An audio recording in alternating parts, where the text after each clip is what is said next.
It is Tuesday, August 19th, 2025, and today we've got a jam-packed show. I mean, we got Big 12 preview, my preseason top 25 releases today, right here on this show. Make sure you stick around for that.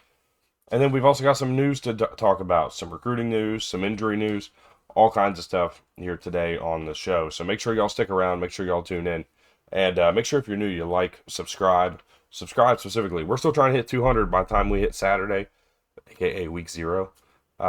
We've got a lot of content expected, and we are 16 away from that number. Help us out. Let us hit that number. We got a lot to talk about today. I'm not going to waste y'all's time with me asking for y'all to subscribe. Let's prove why you should. Let's talk about college football, and let's talk about everything going on around the sport right now.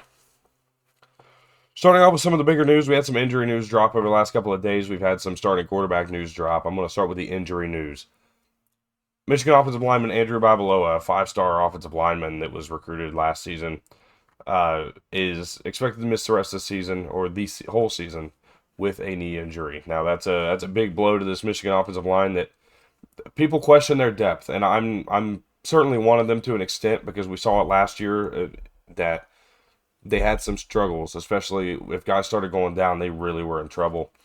This is a team that I think can certainly push to make the playoffs and even win the Big Ten, but it's going to have to be a team that stays healthy, especially on the offensive line.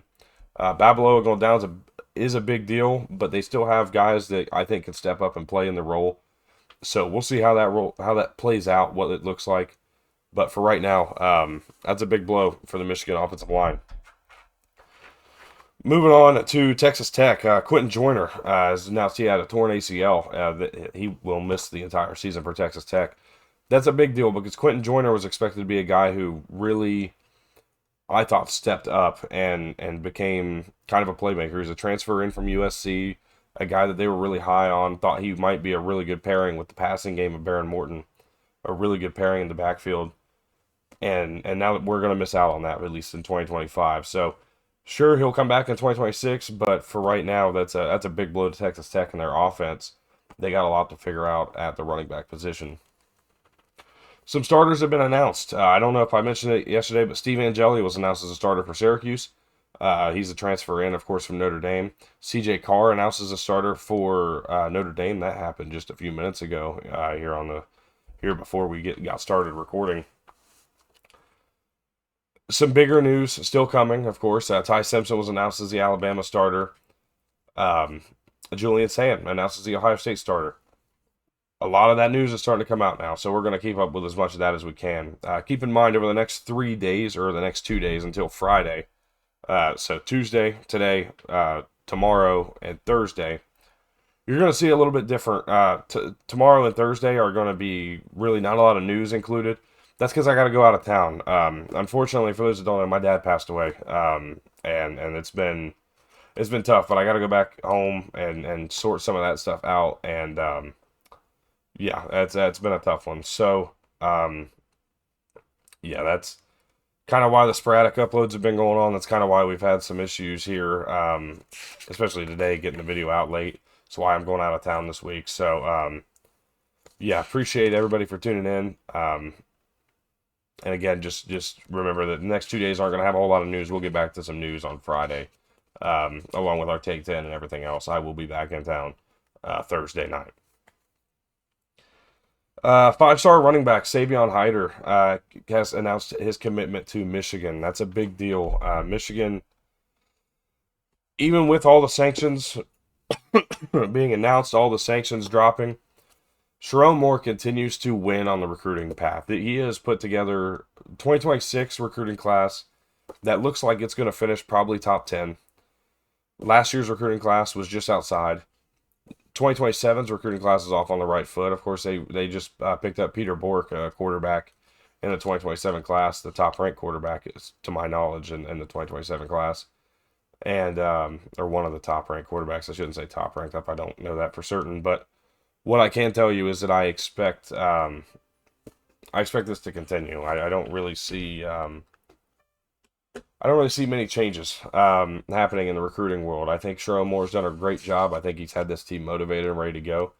Last year, I think, is going to be looked at as kind of a blip in the radar.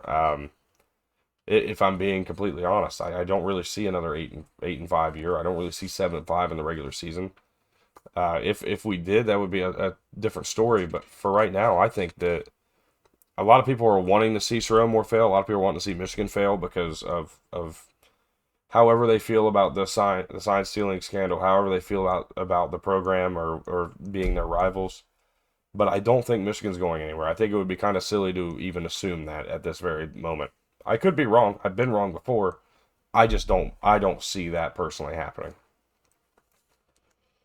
So with that said, that's kind of the biggest news of the day. Let's go ahead and get you guys through the Big 12. We'll save the top 25 for the end of the show. The Big 12 here in 2025 is a fun conference. I'm really excited. It's unpredictable. It's been unpredictable for years now, but it's going to continue that way here in 2025. I'm really excited, but I think I've got it down to within a few spots. Everybody's going to be within a few spots of where I'm predicting. I'm really excited about it. So, as always, we go through some names to watch, some guys I'm looking for this year to really either kind of break out, emerge onto the scene, or be guys who can maybe help lead this team to a better record than maybe I've predicted, or be a reason why this team is projected to be maybe a conference favorite or a team that finishes in the top half. We'll cover all of it here. For Arizona, I'm really excited for Luke Wysong. He comes over from New Mexico, was a big playmaker last year for Devin Dampier. I think he's going to step in and be a playmaker for Noah Fafita and this offense out there in Tucson. I'm really excited for Arizona's offense in general. I think their defense is where I'm most concerned. I think Luke Wysong brings a different type of mentality to the receiving room. I'm really excited to see what he brings and how good I think he can actually be at the Power 4 level. At Arizona State, I'm looking at the running back room. I know what the quarterback's going to be. I know what the defense looks like and should be. I know what the receiving room looks like, especially with a guy like Jordan Tyson. What I don't know is who's going to step up at running back and be the guy who can maybe replace. And I don't know if you can replace in numbers with one guy, but be the guy who steps up and plays at a level necessary to not miss Cam Scadaboo as much. That's probably the way I would put it, or I guess that is the way I just said it. That's what I would think right now. The running back room is probably my biggest question mark for Arizona State. It could be the biggest hindrance to them making and repeating as conference champions. At BYU, I just wrote quarterback because we don't know who it's going to be. We know it's trending, keyword trending, to be Bear Mockmeyer. We have not had an official announcement yet. Certainly it looks like that's going to be the case, and of course, it could be. But I'm not going to announce something that is not true yet. So Bear Bachmeier expected to be the starting quarterback at BYU. Hard to say, but he's a true freshman. He's a true freshman. His brother Tiger is a wide receiver. Of course, his older brother Hank Bachmeier has I believe now left the college ranks, but was most recently at Louisiana Tech. Spent some time over at man, why am I blanking there? Boise State. Could be an interesting year for BYU. At Cincinnati, I'm looking at quarterback Matthew McDoom. This is a guy that everybody is super high on. They're loving what he brought to the table, at least early here in fall camp. Matthew McDoom's a guy that I'm going to continue to watch. I think he could really turn into a star playmaker on defense for Tyson Vite. At Colorado, I'm looking at quarterback Caden Salter, expected to be the starter. And whether they go with Julian Lewis or Caden Salter, I don't think it really matters. The quarterback position is going to mean a lot, but there's a lot of other pieces of this team that I think need to prove themselves as well. For right now, though, I think Caden Salter is going to be the starter. I expect him to really lead this team and kind of get the most out of his offense as they can. At Houston, I'm sticking at quarterback for just a minute. Connor Wegman. For those of you who don't know, Connor Wegman did end up at Houston after leaving Texas A&M, and he's got a head coach that I really like, and that's Willie Fritz. I'm a big fan of Willie Fritz. I love what Houston can be this year. They are probably one of my favorite teams and one of my favorite dark horse teams to win this conference. I don't see it happening, but they could certainly make it happen. I think they're about a year or two off of really being competitors in this conference, but I would not be surprised if they took a chunk out of the gap that kind of was in front of them last year between where they were and the top of the conference. I think they'll be probably top half. I expect some really solid stuff out of them. But again, it's going to come down to Connor Wegman making good decisions, being the quarterback that this team needs. At Iowa State, I'm looking at the defensive line. They're going to be led in the middle by Dominique Orange, but they're obviously going to have a little bit to return. They're replacing 3 or 4 starters on that D line. Trusting them because, again, Matt Campbell's defenses have been solid. Iowa State's defense has been pretty solid over the last handful of years. They're going to need a little more this year. I think they're kind of curious of what they have on offense, especially a wide receiver. I've been very vocal about Chase Sowell and what I think he can be, but beyond that, this defense is really going to have to step up. We're going to get to see them this coming Saturday when they face Kansas State in Farmageddon out there in Ireland. Kansas, I'm looking at the linebacker room. They got Trey Lathan from West Virginia, and then they also bring in South Carolina's Bengali Kamara at linebacker. 2 guys that I expect to be really solid players. I'm expecting a lot from them. We'll see what they end up being, but for right now, I'm really loving what Kansas linebacker room looks like. Kansas State. Sorry, I'm out coughed. Sure enough. Kansas State, I'm looking at running back Dylan Edwards. Who's going to replace DJ Giddens? It's going to be Edwards. But Edwards is not the running back that Giddens was. And I don't know that Kansas State has the running back that Giddens was to be able to maybe even replace or be able to play a similar style. They're going to have to make some adjustments offensively. I think it's going to be a questionable transition early on. And certainly I like Dylan Edwards. I think he's a really fun playmaker. He's a really good player. Kind of plays a Darren Sproles role, which we've seen obviously at K-State before. I just don't know that he can be the leading running back. So Dylan Edwards is kind of a big swaying point for this offense, I think. At Oklahoma State, I honestly didn't even know what to say. Obviously, I'm really low on this team. I don't have a lot of thoughts on them. If I were to guess, if I were to put anything out there, Haas Haney is probably the guy that's going to start at quarterback. That's, I guess, who I would put. He's a fast quarterback. He can run. He can do a lot of different things. We'll see what his arm talent looks like. Personally, I don't have very high expectations for Oklahoma State. You guys probably already know that. So I just didn't really know what to say. I tried. I looked throughout this roster. Couldn't find anybody that really stood out. So I guess I'm going to go low-hanging fruit quarterback, Haas Haney. At TCU, I'm looking at running back Nate Palmer, a freshman who I think can make some plays. I think can be a really solid option in the running game. He's expected to be the starter, and I think he'll be a really solid playmaker in the running game, opening up more passing opportunities for Josh Hoover, who has a pretty decent receiving core. We just haven't seen them prove themselves. I think that's going to be a big thing for them this year. At Texas Tech, I'm looking at the defensive line, but specifically David Bailey, transferred in from Stanford, was an absolute game record for the Cardinal last year. And I'm also looking at Skylar Gill-Howard, who comes over from NIU. Remember, they beat Notre Dame, and Skylar Gill-Howard played a pretty solid game over there in South Bend in that one. I think those guys are going to really help improve what was I would say, borderline atrocious defense last year. They gave up over 30 points per game. I expect more this year. I think those two are going to be a big part of that. At UCF, I'm looking at quarterback Taven Jackson. We've seen Scott Frost and we've seen Gus Malzahn really have success with quarterbacks. I'm sorry, Gus Malzahn's not there. He's offensive coordinator at Florida State, not UCF, so scratch that. But we've seen Scott Frost have success with quarterbacks who can be mobile, and I think that Taven Jackson still has the ability to, I think, break out and be a star player in this conference. I don't know that UCF is going to be a good team, but I think Taven Jackson will be a bright spot early on in this second Scott Frost era. At Utah, I'm looking at defensive end Logan Fano. He had 7 tackles for loss, 2.5 last year. 2.5 sacks last year, sorry. Logan Fano is a guy that I'm expecting to become a little bit more of a problem in the backfield for opposing offenses. If he can step up and be that kind of guy, I think Utah's going to have a really good year. I really love what their offense looks like with Jason Beck as the offensive coordinator, Devin Dampier stepping in as the quarterback. I need to see the defense, which I trust. I trust all Utah defenses, but I need to see something from this front seven, specifically the D-line. That's why Logan Fano got my names to watch there. At West Virginia, I'm looking at the defensive side of the ball because I know what the offense I think is going to be. I think they'll be pretty solid. I think they'll score probably 27 points per game. That's my assumption. That's my guess, is they're going to sit somewhere in the 25, 27 points per game margin. It's the defense for me that I'm really questionable about. And Reed Carrico is a guy that I think is going to be a big time leader. They also got Ben Cutter, who I think is going to step in and play a good amount. But Reed Carrico is a guy who's been on this defense, has led the West Virginia defense for a couple of years. And with all the transfers out in the linebacker room, which was relatively crowded, I think Carrico is going to be a guy that really steps up this year in a leadership role. Excited to see what he brings to the table. He's my player to watch for West Virginia. As for my standings here in the Big 12, and I got to make sure I got the right thing pulled up.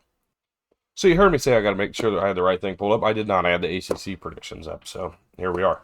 These are my 2025 Big 12 conference predictions, led by Baylor, TCU in second, Texas Tech third, Iowa State and Arizona State, your top five. K-State sits in sixth, Utah 7, Houston 8. Remember, I said top half. That's where I landed them, right at half. BYU 9, West Virginia 10, Colorado, Kansas, Arizona, Cincinnati, UCF, and Oklahoma State dead last in the conference once again. I am really high on Baylor. I really like what they bring to the table. And with that said, I'll tell you guys my player of the year is Sawyer Robertson. My coach of the year is Dave Aranda. And my conference championship is Baylor over TCU, which would put Baylor in the playoffs. And it might be the only Big 12 team. You'll see those predictions tomorrow. I really like this Baylor team. I think very highly of them. They got a lot of returning production. A lot of players I think you're going to learn the names of very quickly. They got 4 really good wide receivers, probably even 5.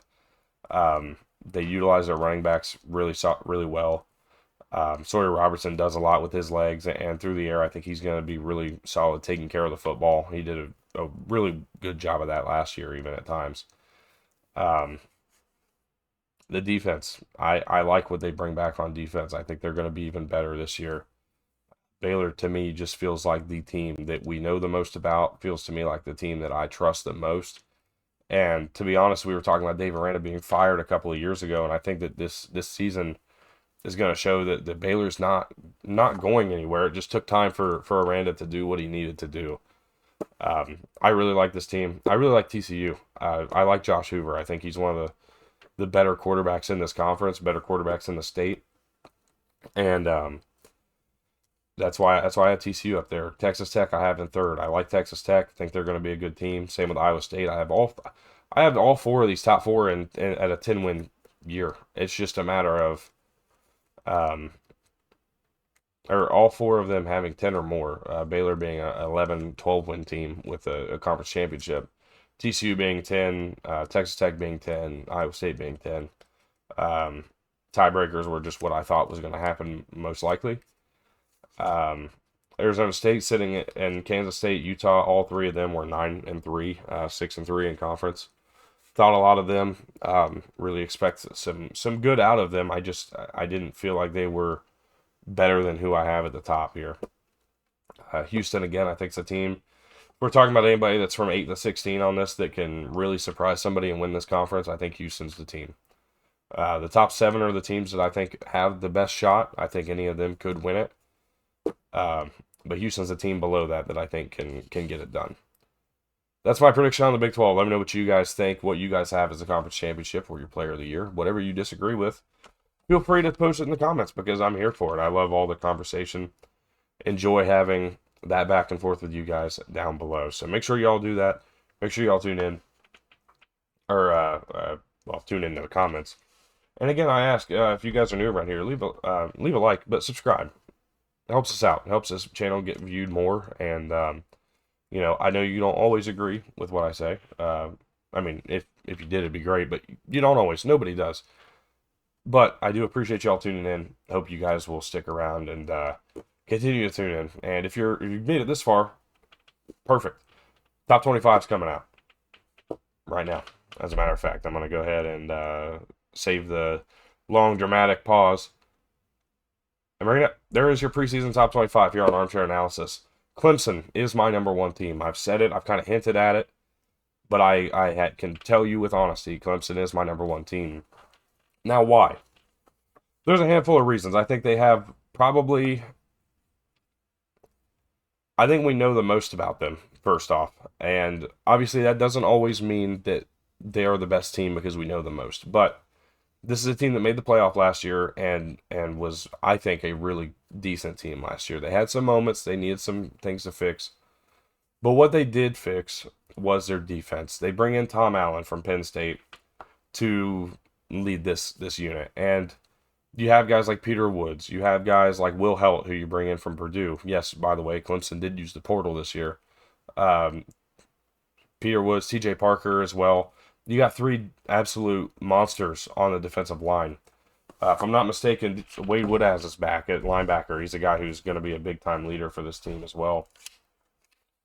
And I'm going to double check myself because I want to make sure I give you guys right information. But I do believe I'm correct, and I am. Along with Sammy Brown, Avion Terrell is a guy who I'm really excited for at corner. He was great last year. I think he's going to be good again this year. And then this offense, it's obviously led by Cade Klubnik, but I'm very high on Gideon Davidson, who is their freshman running back, true freshman running back, who I think is going to step out here and be a really solid player. You look at the wide receiver room, and it's a trustworthy wide receiver room led by Bryant Wesco. TJ Moore, Antonio Williams comes back for another year. They also have Cole Turner, who's been on this field quite a bit for this team. Tight end's a question mark position for me, but I think they'll be okay. We've seen year after year they tend to reload the tight end position. Clemson to me is just the most sound number one team I can put together. If I were putting Texas there, I'd be lying to you to say that I believe they're the number one team. Certainly I love what they are, and I put them at 2. I certainly put really 1 through 6 in the conversation. Who do I think is the best team right now? As we go into the season, I think it's Clemson, without question. Obviously, as they're there. I wouldn't do that if I didn't believe it. And number 2, Texas. Obviously, this team is going to be most importantly noted by Arch Manning being the starting quarterback. And that's certainly for good reason. This Texas team as a whole is going to be really good. The defense looks fantastic. They're excited about everything they're bringing back. They're excited about the offense and what they can be. But for me, I'm just really excited. I'm curious to see what Arch Manning looks like, how good he can be. We're going to see it right away in Columbus. So there's room for that to change. They can come out and prove me completely wrong early on. And obviously, we have 2 top 10 matchups in week 1, according to my rankings. We have 3 of them, actually, with Notre Dame and Miami. We have Clemson, LSU, Texas, Ohio State, Notre Dame, Miami. We're going to get to know a lot about these 6 teams very quickly in this season. I don't do this as I predict. I do this as what I think the top 25 look like. And that's mine. Number 1, again, Texas at 2. Penn State at 3. Really love what they're doing. Obviously, they follow the same blueprint that Michigan put together, same blueprint that Ohio State put together the last 2 years. Can Penn State make it 3 straight for the Big Ten? To be determined, but I like what Penn State can be. Ohio State, they just announced their quarterback's Julian Sayin. What will he look like in week 1? He's going to face a really good defense. We are going to learn a lot about Julian Sayin. We're going to learn a lot about this Ohio State offense. We're also going to learn a lot about this new look defense. Matt Patricia taking over the role of defensive coordinator.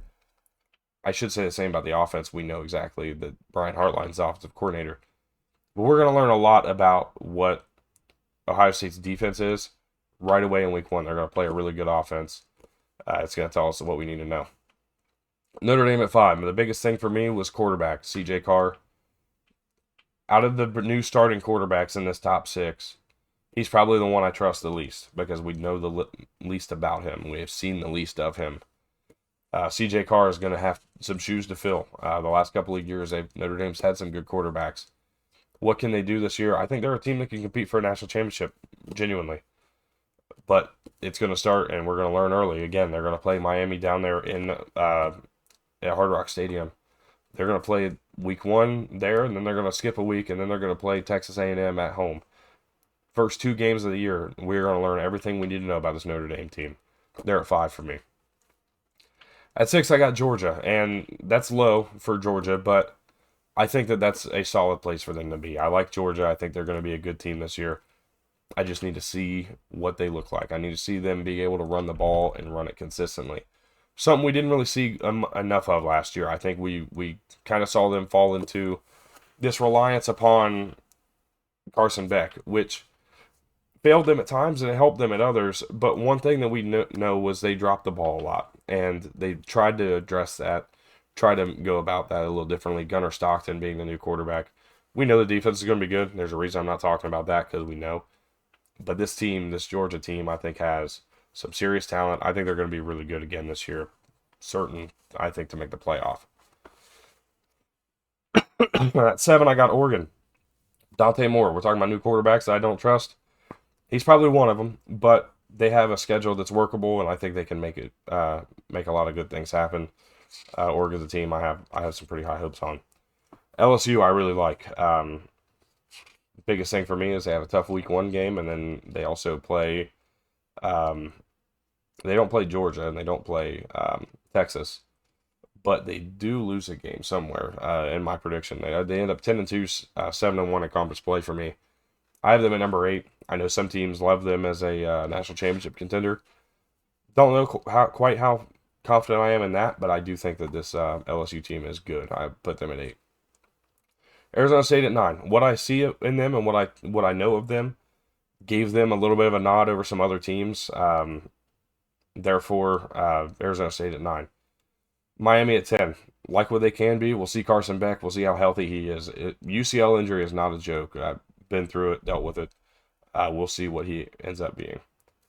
South Carolina at 11. Really like Lenore Sellers. Really love what this team can be. Some of this can change. Russell Faison. We still don't have an answer on what he's going to be able to do this year, whether he'll play at all. The defense is replacing a good amount and some really good players that they've had. I'm trusting in Dylan Stewart. I think he's a fun defensive Heisman candidate if we're going to call anybody one. But beyond that, I don't know what Carolina's defense will be. It's my biggest point of contention for South Carolina right now. At 12, I got Florida. I think they're a playoff contender. I think they might be a national championship contender. Really like DJ Lagway. Really like what this team can be.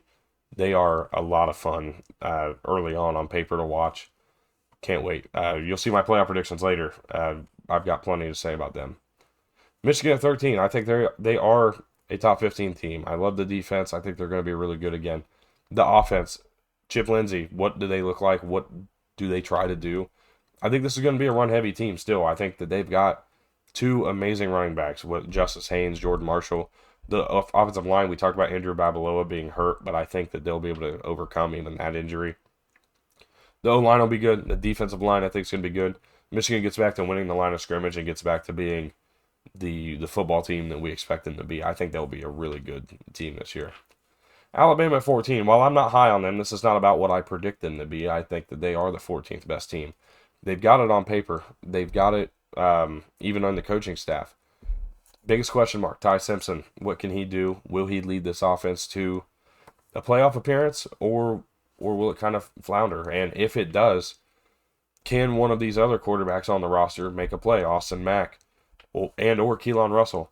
Who can step up? Alabama's a mystery to me, truthfully.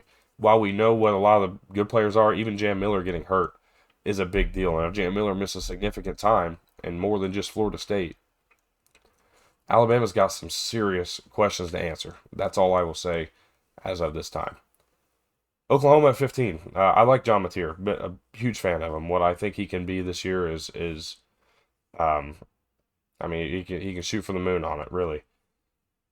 We know what the Oklahoma defense will be. I just need to see them perform. But I have them at 15. I think they're a really good team going into the year. I think they'll probably hover in this spot for most of the year. Texas Tech at 16. I have them as the second highest Big 12 team for a reason, and it's because I think that the roster sets up well. Now, this is obviously before the Quentin Joyner injury, but even with that injury, I think they'll still be good. The defense I expect to be better, improved. I'm not quite as high on them as everybody else, as you saw earlier, but I certainly don't buy into the notion that they just won't be good. I think they'll get things figured out defensively. K-State at 17. I like what the roster is. I have some question marks still about them. We'll see what they end up being. 17 felt fair. 18 for Illinois. I'm not buying into the hype on Illinois. I haven't. I won't. And I need to see it. So until I see it, I have them at 18. 19, Texas A&M. A lot of high hopes for what they can be. They expect a lot out of Marcel Reed. Just going to give it some time. Again, we'll know kind of about them as well in week 3 when they play Notre Dame. Baylor at 20. As high as I am on them, as much as they have returning, there's no doubt they should be in the top 25. I think they're the biggest snub of the top 25. They sat in 28th, which was actually 7th out of Big 12 teams. I just couldn't buy into that. I don't think 20th or 28th out of the AP voters is very fair at all. I think they're a top 20 team. I'm putting them at 20. Indiana 21. I like what they look like on paper. I just need to see a little more. They'll be a fun team to watch. Iowa State has a chance to really do some damage here in week 0 and take down Kansas State, prove me wrong. I went between the two of them. On that 17th place, I ended up going with K-State, but Iowa State's a good team to me, and I think they'll be interesting to watch. Boise State at 23, Georgia Tech 24. I really like them. I think a lot of people do. And then TCU at 25, rounding out my top 25. Other teams that were in consideration were SMU, Duke, Utah, USC. So let me know what you guys think. Do you guys like this top 25? What would you change? Always happy to hear that kind of feedback anytime. Thank y'all for tuning in. We'll see you guys tomorrow. Tomorrow we have the Big Ten preview show along with my college football playoff predictions. Excited for that. I thank y'all for tuning in. Again, if you're new around here, subscribe. It's free. It's nothing crazy, but 90+% of you guys who see these videos don't subscribe. Make sure y'all do so. It helps us out, helps us get seen more, helps you come back to our channel more. Tell me how wrong I am. I mean, I don't care. I have a lot of fun with that. So, again, I thank y'all for tuning in. Hope y'all have a great rest of your day. We'll see you guys tomorrow with the Big Ten Conference preview.